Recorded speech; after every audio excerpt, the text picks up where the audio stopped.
বঙ্গবন্ধু হত্যার প্রেক্ষাপট যে তৈরি করেছিলেন ইনু, সবাই জানে এটা প্রতিষ্ঠিত। তারা যখন আওয়ামী লীগের সাথে থাকে কোনো দোষ নেই। বঙ্গবন্ধুর হত্যার কথা বলে ফেললেন, যারা দায়িত্ব ছিল বিমান বাহিনীর প্রধান একে খন্দকার, তিনি যখন আওয়ামী লীগের মন্ত্রী হন কোনো সমস্যা নেই, তার কোনো দায় পড়ে না। শফিউল্লাহ সাহেব সেনাবাহিনীর প্রধান ছিলেন, তার কোনো দায় নাই, কারণ তিনি আওয়ামী লীগ করেন। আপনি যদি যান জেনারেল আতাউস গনি উসমানী, যিনি মুস্তাকের সামরিক উপদেষ্টা ছিলেন, তিনি আওয়ামী লীগ করে যখন আওয়ামী লীগের প্রেসিডেন্ট প্রার্থী হন, তার কোনো দায় থাকে না। জিয়াউর রহমান যখন একটা জনপ্রিয় রাজনৈতিক দর্শন দিয়ে জনগণের সমর্থন নিয়ে বারবার ক্ষমতায় আসে তার দল, তাদের উপর দায় পড়ে। 15টি মামলা হয়নি বর্তমান প্রধানমন্ত্রীর এগেনস্টে? রাষ্ট্রীয় সম্পদের প্রায় 15,000 কোটি টাকার দুর্নীতির মামলা না? একটার জন্য কোনো বিশেষ ট্রাইব্যুনাল করেছেন? রাষ্ট্রীয় সম্পদের দুর্নীতি প্রধানমন্ত্রী যে এগেনস্টে যেগুলি ছিল, একদিন আদালতে গেছেন? যাননি। ক্ষমতায় আসছেন, 9টা নির্বাহী আদেশ আর 6টা কসমেন্ট করে তুলে নিয়ে নিয়ে। এই দুর্নীতির দায়ে মোবাজ্জেম হোসেন চৌধুরী মায়ের সাজা হয়েছে না 13 বছর, জামিন পাননি। হাজী সেলিম আওয়ামী লীগ করে, আওয়ামী লীগের এমপি, 13 বছর সাজা হয়েছে, জামিন পায়নি। বেগম খালেদা জিয়ার আজকে 8 বছর হতে চলেছে, জামিন হয় না। মাইন্ড ইট, 8 বছর। শেখ রবিউল আলম যেটি নিয়ে আলোচনা করছিলাম আমরা, বিশেষ করে আলমগীর শিকদার লটন যেটি বললেন যে রাজনৈতিক প্রতিহিংসার কথা তিনি উল্লেখ করেছেন, আপনি একটি পার্টে বলছেন, সে একটু পিছনে বিগিয়ে বলছেন। উনি ওনার মতো বলেছেন, সহজাতভাবে বলেছেন। ওনার এরশাদ সাহেব জেলে ছিলেন, উনি এরশাদ সাহেবের অনুসারী নেতা, কষ্ট পেয়েছেন। কিন্তু ওনাকে মনে রাখতে হবে যে এরশাদ সাহেব একটা গণ আন্দোলনের মুখে তার পতন হয়েছিল, একটা গণ আন্দোলনের মুখে। ওনারা লাকি যে 91 নির্বাচনে বেগম খালেদা জিয়ার দল বিএনপি ক্ষমতায় আসছিল, এই জন্য জেলে থেকেও বেঁচে গেছেন। 91-তে যে গণ আন্দোলনের মুখে এরশাদ সাহেবের পতন হয়েছিল, ওই নির্বাচনে আওয়ামী লীগ ক্ষমতায় যদি আসতো 91 নির্বাচনে, আর বর্তমান প্রধানমন্ত্রী যদি ক্ষমতা ধরেন সরকার গঠন করতো, ফাঁসি দিয়ে দিত ওনাদের, কোনো সন্দেহ ছিল না, কমপ্লিট ফাঁসি। বেঁচে গেছেন, আমরা ক্ষমতায় আসছিল, জেল খেটেও রাজনীতি করতে পারছেন। কারণ ওই যে জনরোষ, ওই যে যেভাবে অবৈধ ক্ষমতা দখল, তারপরে ধরেন নির্বাচনহীনভাবে 9 বছর অপশাসন, দুঃশাসন, সব দল এক হয়ে গণ আন্দোলনের মুখে পতন, গণ আন্দোলনের মুখে পতন হয়ে রাজনীতি করছেন, জেলে ছিলেন, আবার ফিরে আসছেন, এটাই তো সৌভাগ্য। সেখানেই শুকরিয়া আদায় করা উচিত। আর তারপর ধরেন আওয়ামী লীগের দোসর হয়েছেন, বিদায় এখনো আছেন, বিরোধী দলই তো আছেন, সমস্যা কোথায়? আওয়ামী লীগের দোসর কেন?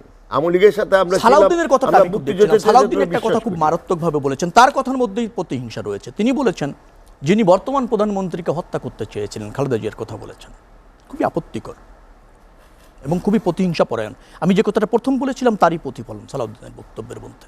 বিএনপির শাসন আমলে 21 আগস্টের ঘটনা ঘটেছে, দুঃখজনক, নির্দয়, যেটা বাংলাদেশের রাজনীতিতে বড় ক্ষতি করেছে, অবিশ্বাস তৈরি করেছে। তার মানে যে দল ক্ষমতায় ছিল তারই হাত, এই কথাটা বলা কি ধরেন প্রতিহিংসা নয়? একটা জঙ্গি গোষ্ঠী করেছে, তারপরে উন্ডা ধরেন তদন্ত করেছে, 111 সরকার তদন্ত করেছে, সেখানে বিএনপির সম্পৃক্ততা পাওয়া যায়নি, বিএনপিও তদন্ত করার চেষ্টা করেছে এবং ওই 1.5 বছরের মধ্যে পরিপূর্ণ তদন্ত করতে পারেন নাই। এফবিআই এসেছে, ইন্টারপোল এসেছে, বিচার বিভাগীয় তদন্ত কমিটি হয়েছে, এই মুক্তি হান্নানকেও গ্রেপ্তার করা হয়েছিল, চেষ্টা করা হয়েছে। আমি দায় নিচ্ছি, এটা বিশ্বাসযোগ্য তদন্ত শেষ করতে পারেনি বিএনপি, এটা একটা ব্যর্থতা। কিন্তু আপনি বিশ্বাসযোগ্য তদন্ত শেষ করতে পারেননি, আপনি হত্যা করেছেন। যারা এটা বলে তারাই স্বৈরশাসক, তারাই রাজনীতির প্রতিহিংসা পরায়ণ রাজনীতি করে, এবং তারা আওয়ামী লীগ। 15টি মামলা হয়নি বর্তমান প্রধানমন্ত্রীর এগেনস্টে? রাষ্ট্রীয় সম্পদের প্রায় 15,000 কোটি টাকার দুর্নীতির মামলা না? একটার জন্য কোনো বিশেষ ট্রাইব্যুনাল করেছেন? রাষ্ট্রীয় সম্পদের দুর্নীতি প্রধানমন্ত্রী যে এগেনস্টে যেগুলি ছিল, একদিন আদালতে গেছেন?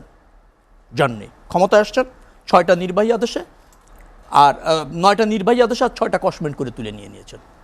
এই দুর্নীতির দায়ে মোবাজ্জেম হোসেন চৌধুরী মায়ের সাজা হয়েছে না 13 বছর, জামিন পাননি। হাজী সেলিম আওয়ামী লীগ করে, আওয়ামী লীগের এমপি, 13 বছর সাজা হয়েছে, জামিন পায়নি। বেগম খালেদা জিয়ার আজকে 8 বছর হতে চলেছে, জামিন হয় না। মাইন্ড ইট, 8 বছর। আচ্ছা জাহিদ ভাই, আপনি তো একজন প্রতিশ্রুতিবান সাংবাদিক এবং আপনার সঞ্চালনার মধ্যেও একটা মানে দেশপ্রেম আমি দেখেছি, নিরপেক্ষতা দেখেছি। আপনাকে আমি প্রশ্ন করি, 8 বছর বেগম খালেদা জিয়া জেলে, আপিলেট বিভাগে এই সাজার বিরুদ্ধে আপিল এখনো নিষ্পত্তি হয়নি, পেন্ডিং আছে। আপিলেট বিভাগ সিদ্ধান্ত দিল আপিল নিষ্পত্তির পরে যে বেগম খালেদা জিয়া নির্দোষ, ধরেন, আমি ধরে নিচ্ছি, তার জীবন থেকে যে 8টি বছর রাজনীতি থেকে এবং ব্যক্তি জীবনটাকে তাকে জেলে রেখে যে ধ্বংস করা হয়েছিল, এই ক্ষতিপূরণ রাষ্ট্র দিতে পারবে? বলেন আপনি আমাকে। যেহেতু সে চূড়ান্তভাবে সাজা প্রাপ্ত নয়, তার জামিনে অনিয়া কেন? এটি শেখ রবিউল আলম আপনার ক্ষেত্রে হতে পারে, আপনিও জেলে ছিলেন, আপনিও নির্দোষ প্রমাণিত হতে পারেন। হতে পারি, কিন্তু ঘটনা হচ্ছে যে আপনি চূড়ান্তভাবে যদি আমি সাজাপ্রাপ্ত না হই, তাহলে এই জন্য আমাকে জামিন থেকে আপনি বঞ্চিত করতে পারেন না। সাজা যদি এমন হতো যে চূড়ান্তভাবে নিষ্পত্তি হয়ে গেছে আর আপিলের কোনো সুযোগ নেই, মৌকুফের কোনো সুযোগ নেই, তাকে ওই জেলটা কাটাতেই হয়। 10 বছরের সাজা 8 বছর হয়ে গিয়েছে জাহিদ ভাই, এখনো আপিল পেন্ডিং রয়েছে, তাকে জামিন দেওয়া হয় না। তার জীবন সংকটে, তিনি চিকিৎসা পান না। উনারা বলে রাজনৈতিক প্রতিহিংসা নাই, উনারা কেন দরদ দেখাচ্ছেন, উনারা মায়া করছেন। সেটাই বলছি, যে রাষ্ট্রীয় যন্ত্রের যে নিধন প্রক্রিয়ায় আওয়ামী লীগ ব্যবহার করেছে বিরোধী দলকে দমনের জন্য। আবার ধরেন ওই যে লটন ভাইদের এখন তোষামদি করার জন্য, ঐক্য করার জন্য, সমঝোতা করার জন্য বঙ্গবন্ধু হত্যার প্রেক্ষাপট যে তৈরি করেছিলেন ইনু, সবাই জানে এটা প্রতিষ্ঠিত। তারা যখন আওয়ামী লীগের সাথে থাকে কোনো দোষ নেই। বঙ্গবন্ধুর হত্যার কথা বলে ফেললেন, যারা দায়িত্ব ছিল বিমান বাহিনীর প্রধান একে খন্দকার, তিনি যখন আওয়ামী লীগের মন্ত্রী হন কোনো সমস্যা নেই, তার কোনো দায় পড়ে না। শফিউল্লাহ সাহেব সেনাবাহিনীর প্রধান ছিলেন, তার কোনো দায় নাই, কারণ তিনি আওয়ামী লীগ করেন। আপনি যদি যান জেনারেল আতাউস গনি উসমানী, যিনি মুস্তাকের সামরিক উপদেষ্টা ছিলেন, তিনি আওয়ামী লীগ করে যখন আওয়ামী লীগের প্রেসিডেন্ট প্রার্থী হন, তার কোনো দায় থাকে না।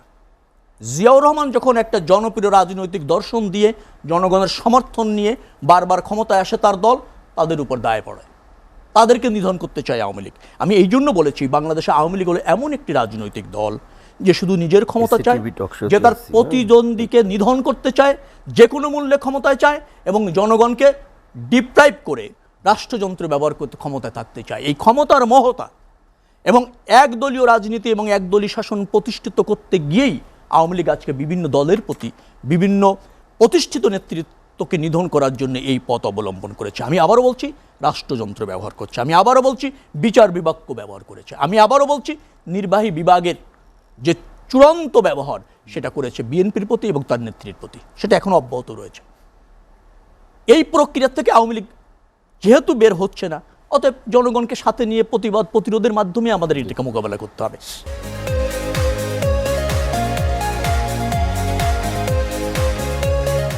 যেটি নিয়ে আলোচনা করছিলাম, বিশেষ করে লটন শিকদার যেটি উল্লেখ করেছেন প্রধানমন্ত্রী, মাননীয় প্রধানমন্ত্রী ভারত সফর, এবং সেখানে কিছু সমঝোতা স্মারক সই হয়েছে। আপনি ট্রান্সশিপমেন্ট, ট্রানজিট, করিডোরের কথাও তিনি বলেছেন। আমার কাছে একটা বড় অভিযোগ যে আমাদের স্বার্থকে প্রাধান্য দেওয়া হয়নি। না, স্বার্থ তো আসেই নাই, অপ্রয়োজনীয় একটা সফর হয়েছে, বাংলাদেশের অর্জন শূন্য। সমঝোতা স্মারক মানে ওই বিষয়গুলিতে বাংলাদেশ ভারত একসাথে কাজ করতে চেয়েছে, এটা চূড়ান্ত চুক্তি না, এটা কোনো অর্জন না। তো 15 বছর পর এই বিষয়গুলিতে কাজ করতে চেলেন, 15 বছর তো সবই দিয়েছেন, এখন আর বাকি থাকার তো কোনো কারণ নেই। প্রধানমন্ত্রী বারবার একটা কথা বলেন, আমি ভারতকে দিয়ে যা দিয়েছি ভারত তা কোনোদিন ভুলবে না। একবারও কি বলেছেন আমি ভারত থেকে যা এনেছি তাই এই জাতি ভুলবে না? বলেছেন। ক্ষমতায় থাকার জন্য জাতীয় স্বার্থ দিয়েছেন, সম্পর্ক রাখার জন্য জাতীয় স্বার্থ বিসর্জন দিয়েছেন, বাংলাদেশের কে তার অধিকার থেকে বঞ্চিত করেছেন, একটাও তো অর্জন নেই। আমি এই অল্প সময় ভারত সফর নিয়ে বলতে চাই না, তবে এটুকু বলি যে এই সফরে বাংলাদেশের কোনো অর্জন নেই, এটা একটা অপ্রয়োজনীয় সফর। কৃতজ্ঞতা প্রকাশ করে আসতে পারেন, তাকে যে প্রক্রিয়ায় ক্ষমতায় রাখা হয়েছে সেই জন্য, সেই সফর এটা। আচ্ছা, গুরুত্বপূর্ণ প্রকল্প যেগুলি নিয়ে আপনি সমঝোতা স্মারক সই করেছেন, পুরো একটা টক শো হলে ভালো হতো এই বিষয়ের উপর, সেটারও কালক্ষেপণ। আপনি যদি ওই রাজনীতিতে যান, চাওয়া পাওয়ার রাজনীতিতে যান, আমি একটু অন্য জায়গায় আসতে চেয়েছিলাম। সালাউদ্দিনটা স্বাধীনতার চেতনার শক্তি, উনিও স্বাধীনতার চেতনার শক্তি, লটন ভাই মুক্তিযোদ্ধার চেতনার শক্তি। উনার নেতা আসছেন দেশ স্বাধীন হওয়ার পর, আরে ভাই 16 ডিসেম্বরের পর পাকিস্তান থেকে, তিনি মুক্তিযোদ্ধার চেতনার শক্তি। আর আমরা যখন রাজনৈতিক আন্দোলনটা ব্যর্থ হচ্ছিল, বঙ্গবন্ধু গ্রেপ্তার হয়ে গেলেন, আওয়ামী লীগের নেতারা শরণার্থী হয়ে চলে গেলেন ইন্ডিয়াতে, পুরা জাতি যখন কিংকর্তব্য বিমূঢ়, আমার নেতা যখন রিভোল্ট করলেন, বাঙালি অফিসাররা যখন অস্ত্র নিয়ে বিদ্রোহ করলেন, যুদ্ধ শুরু করলেন, জাতীয়তাতে সামিল হলো, রাজনৈতিক যুদ্ধটা সশস্ত্র সংগ্রামে পরিণত হলো, আমরা স্বাধীনতার পক্ষে শক্তি না। আরে ভাই, আমরা তো স্বাধীনতা অর্জনকারী শক্তি, চেতনার বিশ্বাসী আমরা করি না। বিএনপি হচ্ছে বাংলাদেশের মুক্তিযুদ্ধে অর্জনকারীদের দল, পার্টিসিপেটরি মুক্তিযোদ্ধাদের দল, শরণার্থী মুক্তিযোদ্ধাদের দল না, আর চেতনায় বিশ্বাস করে না।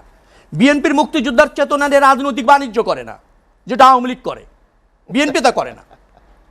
এখন ধরেন উন্ডা চেতনার শক্তি, জামাতের কথা বললেন, 86-তে জামাত প্রথম রাজনীতি এবং নির্বাচনে যাওয়ার সুযোগ হয়, আপনাদের নির্বাচনে সাথে নিয়ে যায়, আওয়ামী লীগ সাথে করে নিয়ে যায়, আওয়ামী লীগ আপনাদের অধীনে নির্বাচনে যায়, জামাতকেও সাথে করে নিয়ে যায়।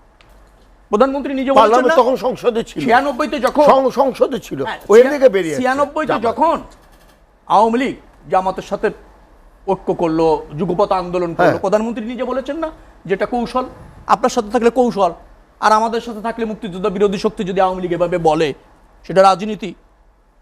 হেফাজতে ইসলাম যখন আওয়ামী লীগের সাথে একমত হয় তখন আপনি কাওয়ামী জননী উপাধি নেবেন, আবার যখন আপনার বিরুদ্ধে কোনো রাজনৈতিক নীতির বিরুদ্ধে অবস্থান নেয় তখন আপনি তেঁতুল হুজুর বলবেন। এটা যারা বলে এবং করে তারাই হচ্ছে বাংলাদেশের রাজনৈতিক দেউলিয়া, তারা জনগণের উপর আস্থা রাখে না, যেটা আওয়ামী লীগ করছে। আরেকটা কথা বলতে হয়, উনি বলছিলেন সালাউদ্দিন যে মুফতি হান্নান জবানবন্দিতে বলেছেন 93 দিন মুফতি হান্নানকে রিমান্ডে নেওয়া হয়েছে, তিনি ওই জবানবন্দি প্রত্যাহার করার জন্য লিখিতভাবে কোর্টে আবেদন করেছেন এবং বলেছেন আমার কাছে এটা টর্চার করে নেওয়া হয়েছে, এটা সত্য নয়। আমি আপনাকে বলি 111-এর সরকার যখন ক্ষমতায় আসলো 2007 সালে, এই 21 আগস্টের ঘটনার একটা নিরপেক্ষ তদন্ত করার চেষ্টা করেছিল। যত হুমায়ুন কবির নামে একজন এএসপি তদন্তটা করেছিলেন, তিনি 22 জনকে আসামি করেছিলেন। তিনি কিন্তু তার পরিপ্রেক্ষিতে এই মুফতি হান্নানকেও গ্রেপ্তার করা হয়েছিল, বলেছিল এটা জঙ্গ সংগঠনের কাজ। FBI এসেছে, আমি এর আগে বলেছি, ইন্টারপোল এসেছে, ওনারা গাড়িটা পর্যন্ত পরীক্ষা করতে দেন নাই, একজন প্রত্যক্ষদর্শী আওয়ামী লীগের সাক্ষী দেন নাই, রাজনৈতিক ব্যবহার করেছেন। আমি বলছি নেক্কারজনক ঘটনা, সুষ্ঠু তদন্ত হওয়ার প্রয়োজন ছিল, কিন্তু আওয়ামী লীগেরও সহযোগিতা ছিল না।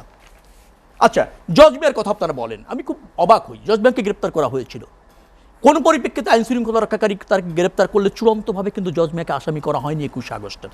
আপনাকে একটা কথা বলি জাহিদ ভাই, সরি, এই হোলি আর্টিজান ঘটনা ঘটলে সপরিবারে ওই বেকারিতে তহিদুল ইসলাম নামে এক আপনার টিচার ছিল নর্থ সাউথে, তিনি গিয়েছিলেন, তাকে গ্রেপ্তার করা হয়েছিল সন্দেহ করে, বলা হয়েছিল তিনি ইনফরমেশনটা দিয়েছেন এখানে অনেক বিদেশি আছে। এটা আইন শৃঙ্খলা রক্ষাকারী বাহিনী বলেছিল। 2 বছর তিনি জেলে ছিলেন, 2 বছর তদন্তের পর তাকে নির্দোষ বলা হয়েছে যে তিনি জড়িত না। কোনো একটি জাতীয় গুরুত্বপূর্ণ ঘটনা ঘটলে সন্দেহ করে অনেককে গ্রেপ্তার করা হয়, দেখতে হবে যে সরকার তাকে চূড়ান্তভাবে আসামি করেছে কিনা। জজ মিয়াকে কিন্তু করা হয়নি, অধিকতর তদন্তের জন্য পাঠানো হয়েছিল।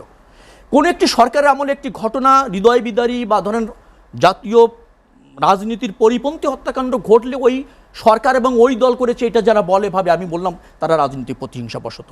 এই সরকারের আমলে যত গুম হয়েছে, যত আনসার কিলিং হয়েছে, যত ধরনের আইন শৃঙ্খলা রক্ষাকারী বাহিনীর হেফাজতে মৃত্যু হয়েছে, বিডিআর হত্যা সহ আওয়ামী লীগের আমলে হয়েছে, হত্যার দায় কি দল হিসেবে আওয়ামী লীগ আর তার প্রধান হিসেবে প্রধানমন্ত্রী নেবেন? আপনি বলতে পারবেন? এই জন্য বলছি যে আওয়ামী লীগ সবসময় অপরাজনীতি করেছে, দায় চাপানোর চেষ্টা করেছে এবং নিজে ক্ষমতা লুবি হয়ে ক্ষমতা গ্রাস করার চেষ্টা করেছে। এটাই হচ্ছে বাংলাদেশের রাজনীতির সবচেয়ে বড় আপনার দুর্বলতা। আর আওয়ামী লীগ রাজনৈতিক চরিত্র হারিয়েছে বিধায় আজকে আপনার এইসব বিষয় নিয়ে আলোচনা করতে হচ্ছে। আজকে আমাদের আলোচনার বিষয় হওয়া উচিত ছিল যে গণতান্ত্রিক প্রক্রিয়া জনগণের সরকার কিভাবে হবে, জনগণের সরকার জনগণের কাছে কিভাবে দায়বদ্ধ থাকবে এবং আগামীতে বাংলাদেশের উন্নতি সমৃদ্ধি কি হবে, দক্ষিণ পূর্ব এশিয়া এবং পার্শ্ববর্তী দেশ ভারত ও মায়ানমারের সাথে আমাদের স্বার্থ কিভাবে রক্ষা হবে, সেটা নিয়ে আজকে এখানে আলোচনা করতে পারতাম। কিন্তু দুঃখের বিষয় হচ্ছে 2008-এ আওয়ামী লীগ ক্ষমতায় এসে রাজনৈতিক চরিত্র হারিয়ে আজকে বাংলাদেশের আভ্যন্তরীণ যে সংকট তৈরি করেছে তাতে ভারত সফরও কিছু আসে যায় না। আপনি ধরেন চীনের সাথেও সম্পর্ক রেখে কোনো উন্নয়ন নেই, আপনি ক্ষমতায় থাকার জন্য জাতীয় স্বার্থ বিসর্জন দিচ্ছেন, অর্জনের জায়গায় শূন্য। সেই জন্য এই সরকারের, এই অবৈধ সরকার, অনির্বাচিত সরকার, সে দেশের প্রয়োজনে কিছু করবে ভারতে গিয়ে বা চীনে গিয়ে বা আমেরিকায় গিয়ে, আমার তার প্রতি কোনো আস্থা নাই।